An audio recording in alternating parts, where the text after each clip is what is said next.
नमस्कार। ऋतुराज बसंतर आगमन सह प्रकृति राणी सजई हुए पलाश फूलर अपरूप आभारे गछरे थिबा पेंथा पेंथा पलाश पूरा परिवेश को रंगीन करी गढ़ी तोली थाए। बास नथिले भी ए पलाश फूल देखिबाकू जेतिकी मनोरम सेतिकी हृदयस्पर्शी। शरीर पई वरदान हेउछि एही पलाश गछ। एही गछर आयुर्वेदिक व्यवहार मध्य रहिछि, जहा माध्यमरे अनेक रोग भल हेइथाए। जदिओ आयुर्वेद रे एपरी अनेक गछ रही ताहा मध्यरु ए पलाश गछ किंतु अन्यतम। एही गछर फूल, छाली, पत्र एवं मंजी विभिन्न प्रकारर औषध तैयारी करिबा पई व्यवहृत करा जाय। एथिरे एंटी माइक्रोबायल और एंटी ऑक्सीडेंट गुण रही, जहा शर्करा बा सुगर लेवल को नियंत्रण करिथाय। এই पलाश फूल विभिन्न रकमर देखा जाए। ये जमीती ये देखिपे हलदिया रंगर, यह छड़ा धला रंगर मध्य पलाश फूल देखा मिले। ये हेउछि धला रंगर पलाश फूल। ये फूल गुड़िकर बास्ना सीना न थाए, किंतु एटा देखिबाकू जेमिति सुंदर, एथिरे विभिन्न प्रकार औषधीय गुण मध्य रहिछि। पलाश फूल बा फ्लेम ऑफ द फॉरेस्ट, यही पलाश फूल हेउछि अग्निक रूप।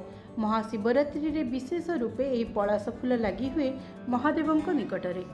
केवल पूजारे नुह, पूर्वरु यही पलाश फूल को व्यवहार करके रंग मध्य तैयारी करा जाउथला।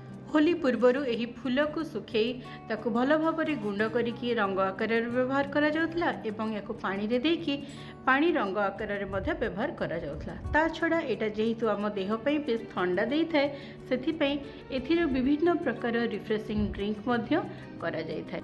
यह व्यतीत ये पलाश फूल रे विभिन्न प्रकार जिनस तैयारी करा जाए। मु किंतु आज आपण मानकु ए पलाश फूल को व्यवहार करके दुईटा शरबत तैयारी करके देखेबी। तेबे चलंतु ये पलाश फूल रे शरबत केमिति हुए मु करके आपण मानकु देखौछि। सेइत पई देखंतु एठी मु गोटे कप पलाश फूल को नेइछि। आपण माने एमिति फ्रेश फूल न हले सुखिला फूल को मध्य व्यवहार करि परिबे। प्रथमे आमे याकु भल भाबरे बाछि नबा। देखिबे एथे जेंति पोकोजोक न रहिबो, तापरे ता भितरे थिबा केसर को काढी दबा। तापरे याकु पूरा भल भाबरे धोई दबा। यथेष्ट पानी रे याकु थरी दुई थर करके धोई देला परे एठी देखंतो मो फूल गुड़िक भल भाबरे चिपुड़ी देकी आउ गोटे जगह को दे देइछि। एठी पाखापाखि गोटे कप फूल रे 3 ରୁ 4 ग्लास पानी देकी आमे याकु बतुरे दबा। एठी देखंतु पानी देबा मात्रे ही ए पानीर रंग पूरा केमिति बदली गलानी। जेहेतु मु दुई प्रकार शरबत करी आपण मानकु देखैबी, सेति पे दुईटा जागा नेछि, याकु एबे भाग भाग कर देबी।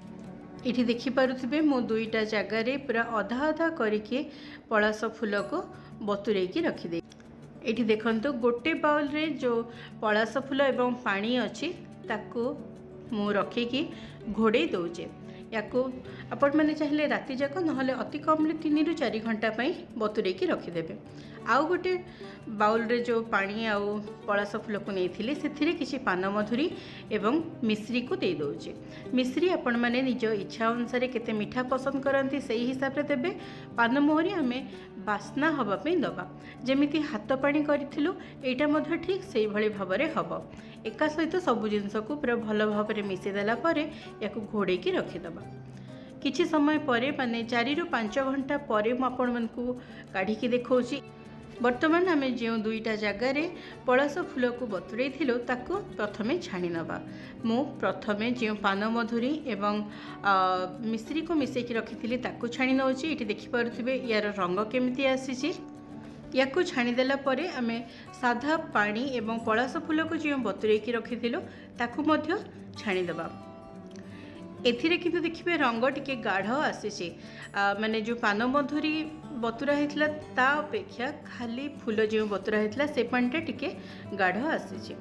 एबे ए जो पान मधुरी एवं मिश्री को बतुरे की रखी ताकू आमे केमती सर्व करिबा, सेथिपई गोटे काच ग्लास रे किछि बरफ आपण मैंने चाहिए एथिरे किछि लेंबू रस नहले एई भली भाव में लेंबूर गोटे पतला स्लाइस दे दे पारि। बस एथिरे आउ किछि मु दउनी, आपण मैंने निज इच्छा मुताबिक एथिरे जे कोनोसी जिंस मिसई पारिबे।